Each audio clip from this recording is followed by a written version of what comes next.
एक बार एक गांव में बहुत सूखा पड़ गई, अकाल पड़ गया कहने का मतलब। और ऐसा अकाल पड़ा 12-12 बरस तक कि पानी की एक बूंद ना बरसे। कुआं तालाब जो थे वो सब सूखने लगे, सूख गए। और उसी गांव में एक संत रहते थे।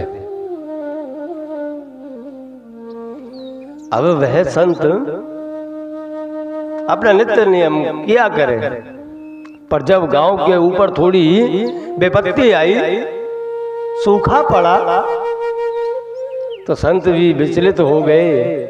और गांव वाले संत के पास में आए और संत से प्रार्थना करने लगे कि प्रभु आप हो जो कुछ कर सकते हो। अब तो बरसातें भी नहीं हो रही, पानी भी बहुत दूर दूर से लेने करके आना पड़ता है पीने के लिए। इस सूखा के वातावरण को आप बदल दो प्रभु। उस समय संत ने कहा क्या एक काम करो, यहां कहीं कुआं खोद लो। पर गांव वालों ने कहा कि संत जी अगर कुआं खोद ही सकते हैं तो खोद ही जाता, क्योंकि उसका कारण है इतनी संपत्ति हमारे पास में है नहीं। हम कुआं कैसे खुदाएं, कोई देने के लिए भी तैयार नहीं है हमें। तो संत ने कहा कि थोड़े दिन के बाद में आना, मैं कुछ धन का प्रबंध करता हूं और कुआं खोदेंगे। इतना कह करके गांव वाले चले गए। संत विचार में पड़ गए कि अब मार जाकर के फाड़ा करे तो कहां से करे, कोई देगा ही नहीं। तब संत को विचार आया कि इस गांव में एक महाकंजूस नगर सेठ रहता है, उसके पास में जाया जाए। उस नगर सेठ से जाकर के मांगे, शुरुआत वहां से करेंगे तो पूरा गांव फंड देना चालू कर देगा। संत जी गए और उस महाकंजूस नगर सेठ से जाकर के कहा कि सेठ जी मैं कुछ काम से आया हूं आपके पास में। तो सेठ जी ने कहा कि क्या काम है बताइए। तब संत ने कहा कि मुझे आपसे 1 रुपया उधार चाहिए। अगर उधार दो तो उधार, जो ब्याज पे देते हो तो ब्याज दे दो, ब्याज पे ले लो, पर मुझे आप 1 रुपया दो। तब उस सेठ ने विचार किया कि संत जी 1 रुपये का क्या करोगे। तो संत ने कहा कि मुझे गांव के लिए एक कुआं खोदवाना है और उससे पूरे गांव में से पैसा भी इकट्ठा करना है। तो मैंने की शुरुआत उससे करता हूं। अब वो कंजूस तो था, जहां ब्याज की बात आई तो मान गए कि संत हैं, कभी मेरा पैसा खराब नहीं होगा बल्कि ब्याज आती रहेगी। इसलिए नगर सेठ ने संत जी को 1 रुपया ब्याज पर दे दिया। अब ब्याज पर दे दिया और उसमें लिखवा भी लिया। नगर सेठ ने लिख दिया कि मैं फलाने फलाने संत को 1 रुपया दे रहा हूं। अब वह कागज लेकर के संत जी गांव में हर जिस घर में जाए वहीं कहे कि भाई हमें कुआं खुदवाना है गांव के लिए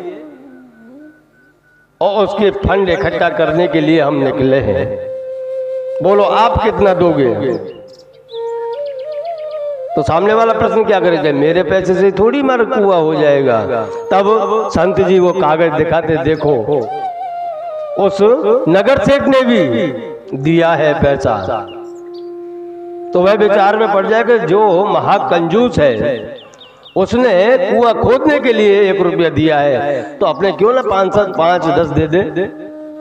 ऐसे करते करते करते करते पूरे गांव में संत ने फाड़ा फंड इकट्ठा किया। अब तो नगर सेठ उस जहां भी जाए पूरा गांव उसको सलाम करे,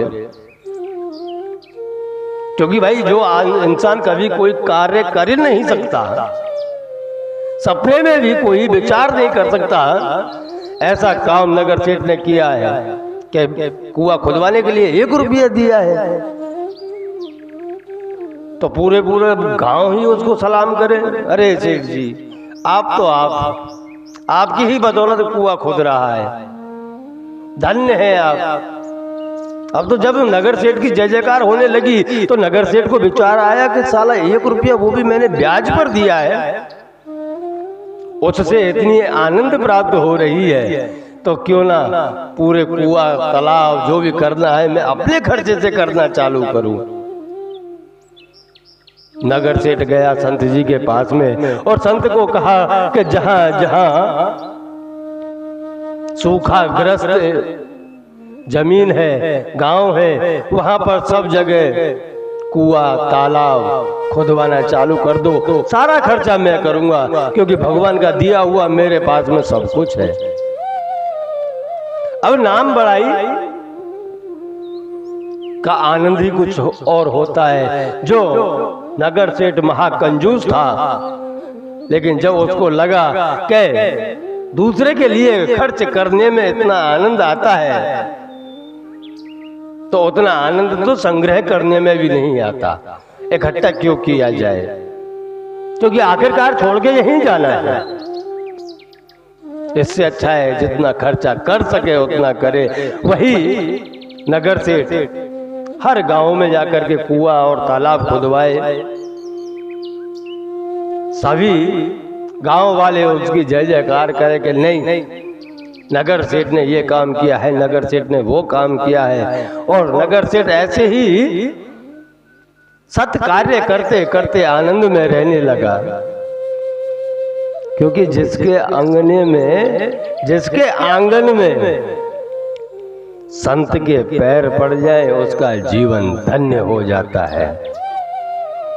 भले ना संत जी वहां उधार मांगने के लिए आए, ब्याज पर लेने के लिए आए, लेकिन उसके घर के आंगन में आकर के उसकी जमीन को पवित्र किया, इसलिए उसका मार्ग ऐसा खुल गया कि वह स्वयं के कार्य धर्मार्थ परमार्थ में लगाने लगा। जितना भी संपत्ति थी वह परमार्थ में लगाने लगा और उसे आनंद आने लगा। इसीलिए कहते हैं भैया परमार्था परमो धर्म, कि तुम एक दूसरे की आत्मा को पहचान जाओ और दूसरे की आत्मा से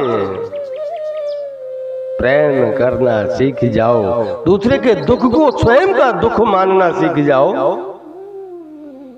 तो समझ लेना कि अब आपके ऊपर प्रभु की कृपा हो रही है, किसी संत की कृपा हो रही है।